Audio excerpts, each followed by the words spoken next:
everybody. Hope everybody's doing well. 你们好吗?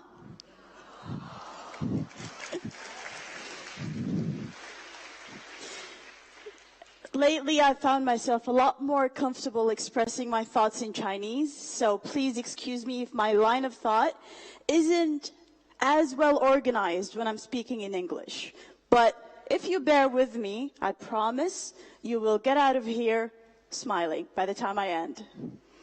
So, as introduced, my name is Hodan Osman, and I come from a country called Somalia. Any of you heard of it before? Yes, that's not loud enough. Thank you. What do you know about Somalia? That's what I want to know. It's okay. I won't mind. Shout. What do you know about Somalia? 海盗.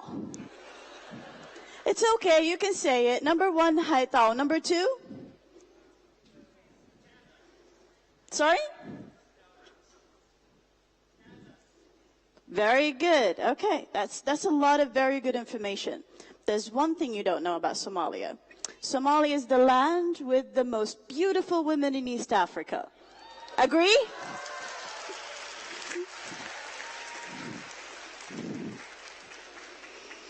On a more serious note, Somalia is one of the most beautiful countries in East Africa.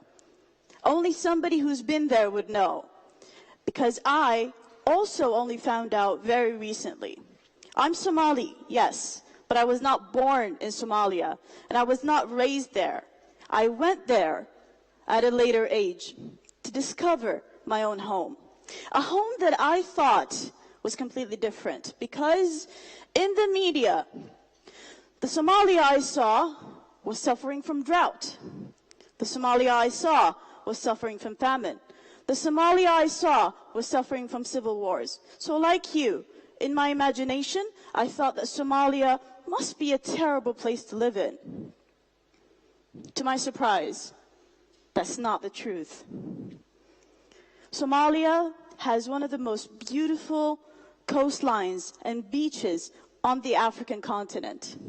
Somalia has one of the most diverse and most beautiful wildlife in the African continent. Somalia has some of the richest farmlands on the African continent. And these are facts. I'm not saying because I'm emotional about my home country, but these are facts people know. Not a lot of you know about, though. Why? I study communication studies. I analyze media. I analyze film. I analyze content in media. And it's always surprising why the stories we hear in the news, in the films, are always sensational.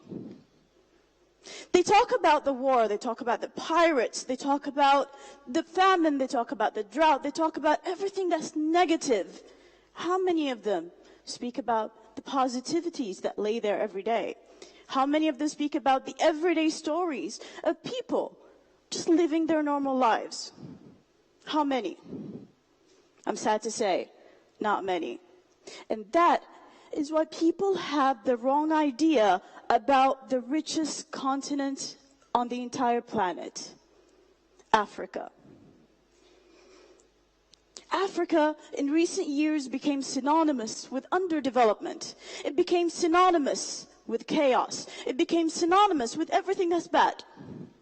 And that's sad, because that's not the reality on the ground. People who have been there, people who have visited, people who have seen for themselves and have lived there know that Africa is a land where children are happy. I'll give you a very simple example. Last year, I went with some of my colleagues to Zanzibar. Anyone from Tanzania? Nice. Zanzibar is one of the most beautiful places I've ever visited. But you know what's more beautiful? The children everywhere are just laughing and smiling and running around. My Chinese friends were surprised, and they just stopped and said, 哎，非洲的小孩很开心哎。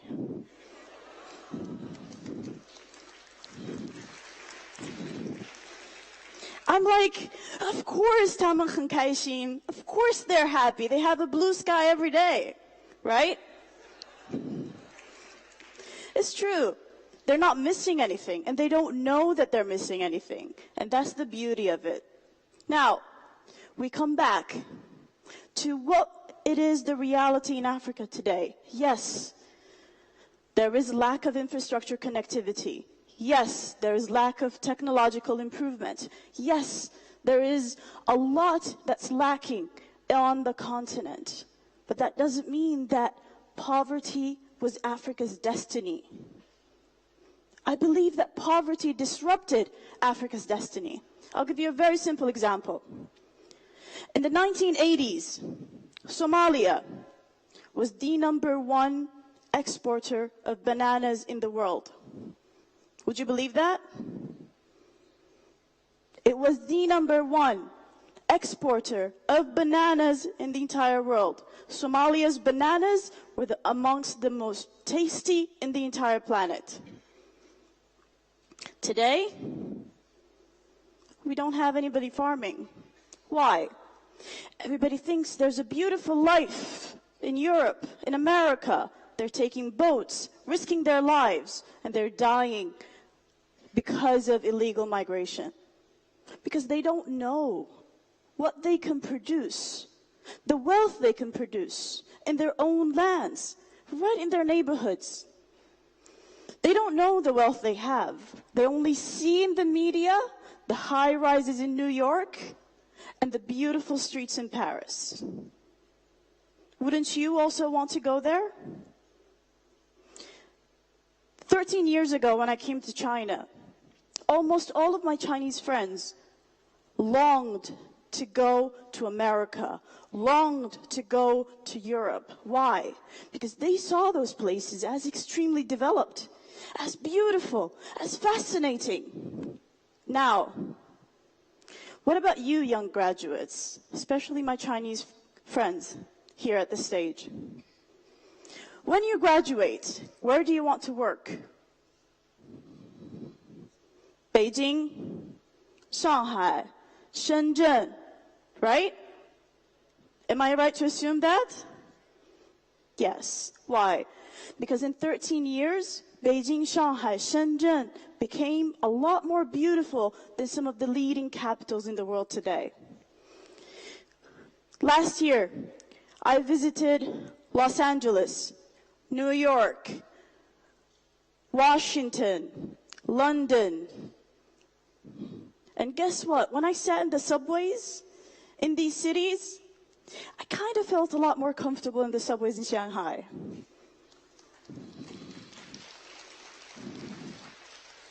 And that's the reality of development. It's a moving wheel. It's never standing still. It's always moving. So however you see Africa today, trust me, in 10 years' time, it will be completely different.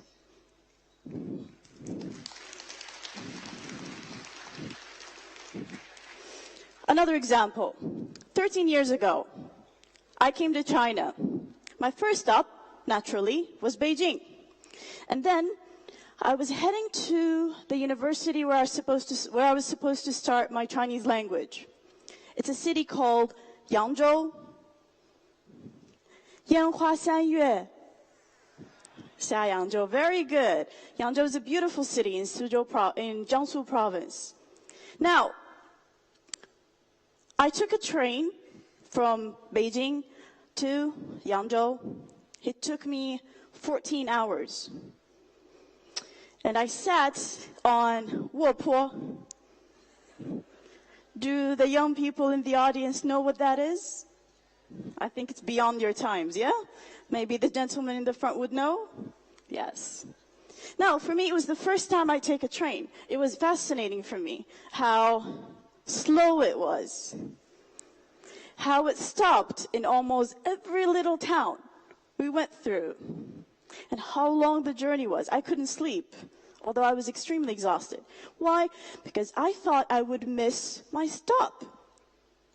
I did not speak a single word of Chinese, and everything was in Chinese. Most importantly, all of the cities sounded alike.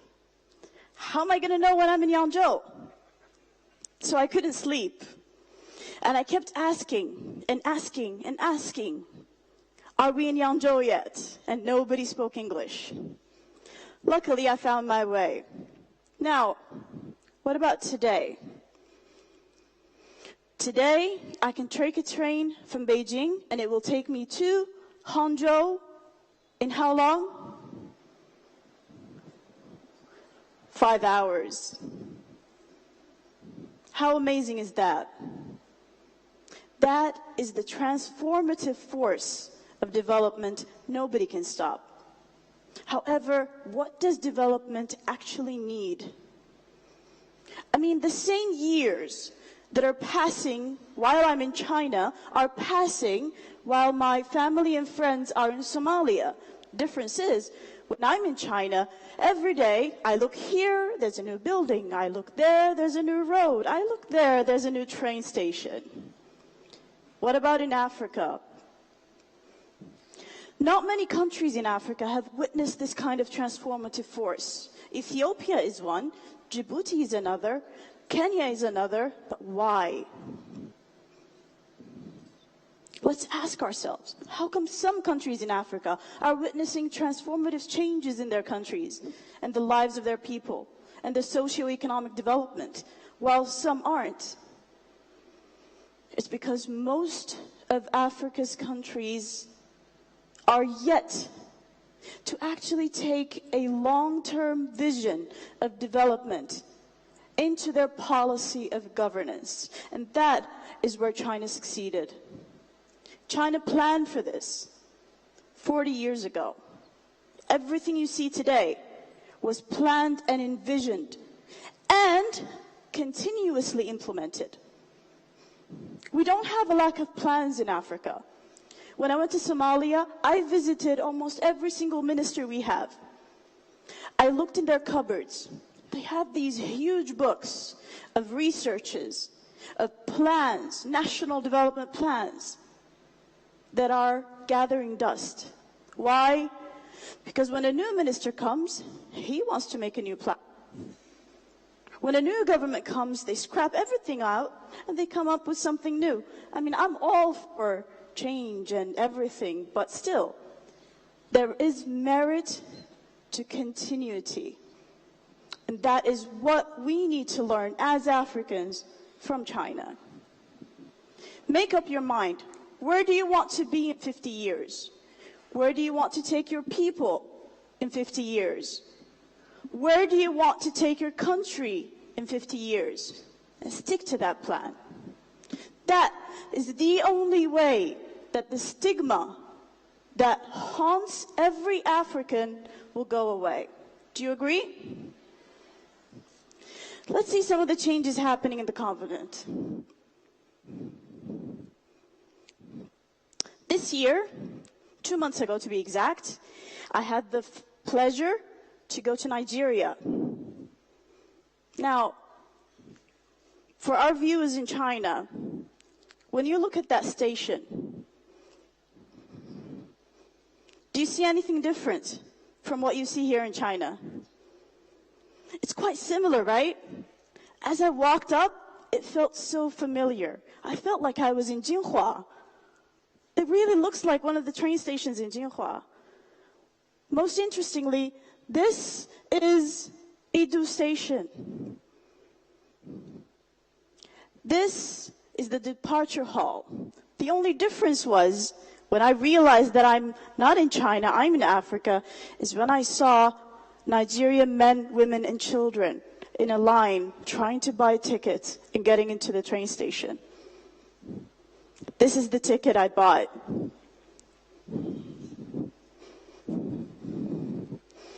And this is the train track that I was about to travel on. And this is the train, made in China, for Africa. This train was completely filled. No single seat was empty. And it's like that 5 times a day, taking people in between Abuja and Kaduna.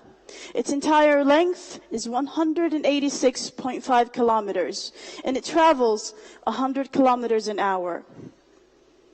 When you're sitting inside, it's no different than when sitting in one of the old trains here in China. The only difference is the scenery outside. That is not China. However, this is the change that's happening.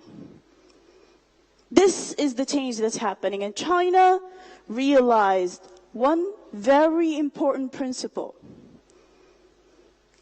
We all live in the same world. We all share the same resources. They're not infinite. They're going to end.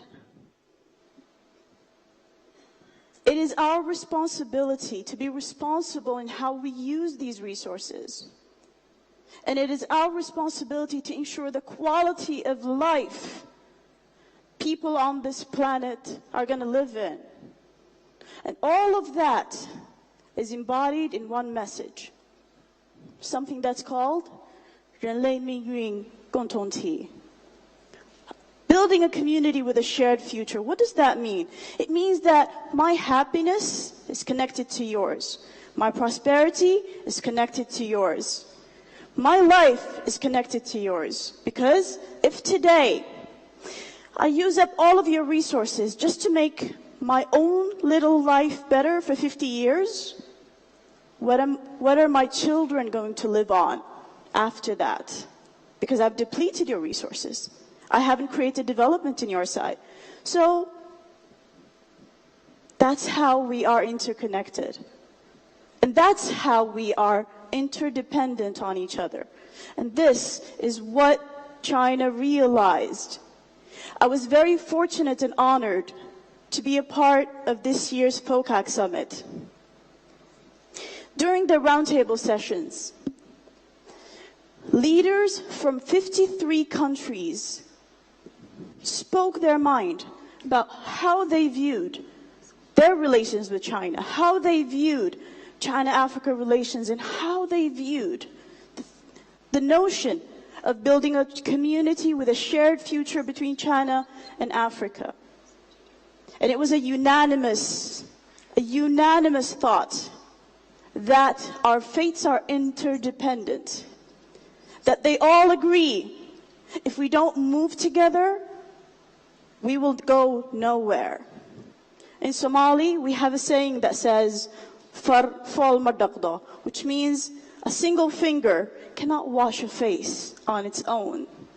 If you want to clean your face, you need 10 fingers, which means we need to all gather together to build up our shared happiness. Thank you very much.